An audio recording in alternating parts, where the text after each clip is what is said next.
It's hard to think of the conflict and destruction going on this beautiful Rome evening. That's probably how Shelley would have felt 200 years ago when he got a letter from a friend in England saying there'd been a terrible massacre in Manchester. And he ended up penning one of the greatest calls for peace ever written. It's a war cry for peace.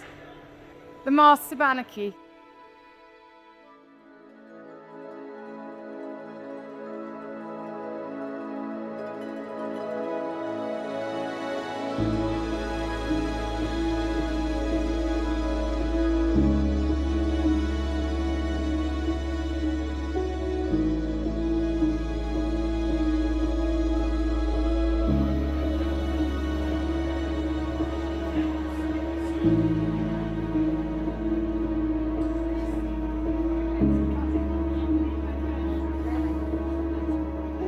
As I lay asleep in Italy, there came a voice from over the sea, and with great power it forth led me to walk in the visions of poesy. I met murder on the way. He had a mask like Castlereagh. Very smooth he looked, yet grim. 7 bloodhounds followed him. All were fat, and well they might be in admirable plight, for 1 by 1, and 2 by 2, he tossed them human hearts to chew, which from his wide cloak he drew. Lift me up, I am dying. Do not breathe on me. You must not look at me in my dying gasp, nor breathe my passing breath. I shall die easy, don't be frightened. Thank God it has come. Next came Fraud, and he had on, like Eldon, an ermined gown. His big tears, for he wept well, turned to millstones as they fell. And the little children who round his feet played to and fro, thinking every tear a gem, had their brains knocked out by them. Clothed with the Bible, as with light, and the shadows of the night, like Sidmouth next, hypocrisy on a crocodile rode by. And many more destructions played in this ghastly masquerade, all disguised, even to the eyes, like bishops, lawyers, peers, or spies. In the death chamber, for a moment, death, shamed by the presence of that living might, blushed to annihilation, and the breath revisited those lips, and life's pale light flashed through those limbs, so late her dear delight. Leave me not wild and drear and comfortless, as silent lightning leaves the starless night. Last came Anarchy. He rode on a white horse, splashed with blood. He was pale even to the lips, like death in the apocalypse. And he wore a kingly crown, and in his grasp a scepter shone.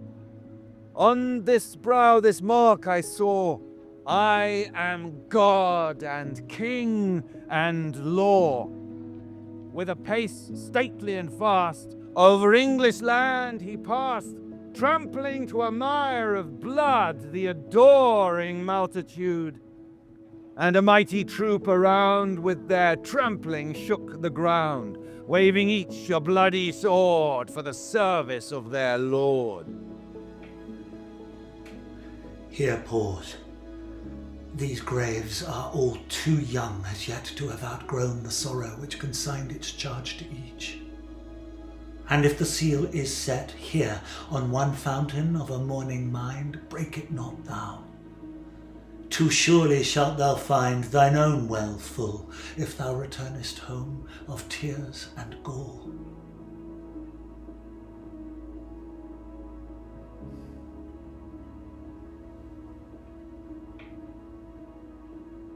A rushing light of clouds and splendor, a sense awakening and yet tender.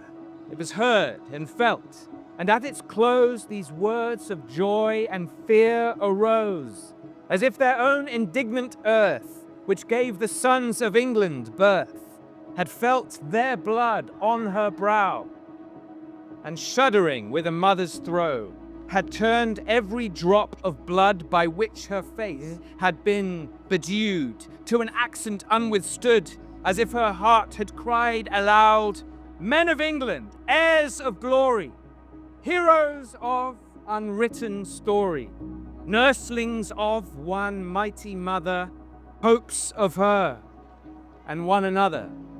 What is the birth and extinction of religion and political systems to life?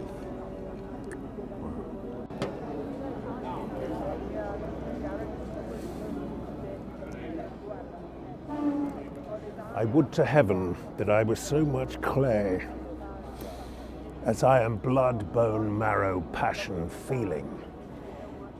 But at least the past will pass away, and for the future. But I write this reeling, Byron, do you have a political conscience? having got drunk exceedingly today, so that I seem to stand upon the ceiling. I say the future is a serious matter, and so, for God's sake, hock and soda water. Rise like lions after slumber, in unvanquishable number. Shake your chains to earth like dew, which in sleep had fallen on you. Ye are many, they are few.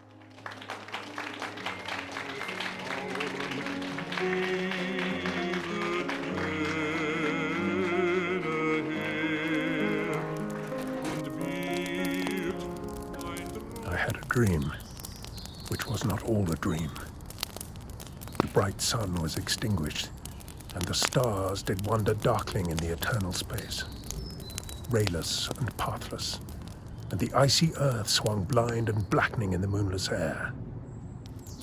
Morn came and brought no day, and men forgot their passions in the dread of this their desolation. And all hearts were chilled into a selfish prayer for light. And they did live by watchfires, and the thrones, the palaces of crowned kings, the huts, the habitations of all things which dwell, were burnt for beacons. Cities were consumed, and men were gathered round their blazing homes to look once more into each other's face. Happy were those who dwelt within the eye of the volcanoes and their mountain torch. A fearful hope was all the world contained. Forests were set on fire, but hour by hour they fell and faded, their crackling trunks extinguished with a crash. And all was black.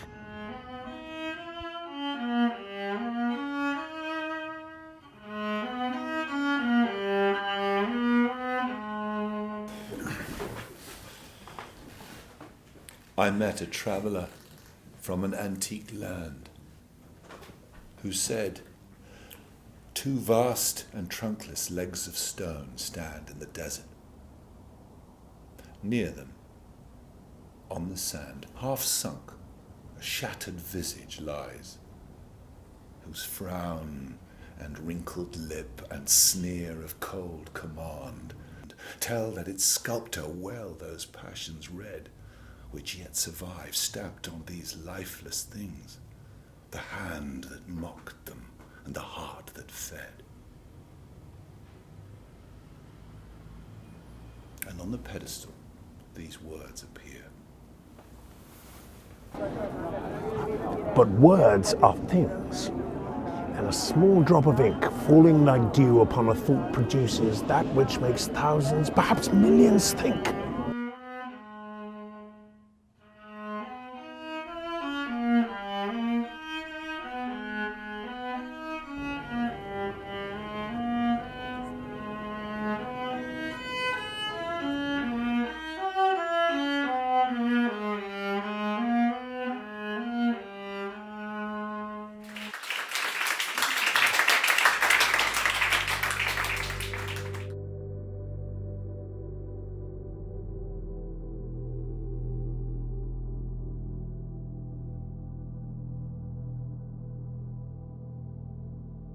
A thing of beauty is a joy forever.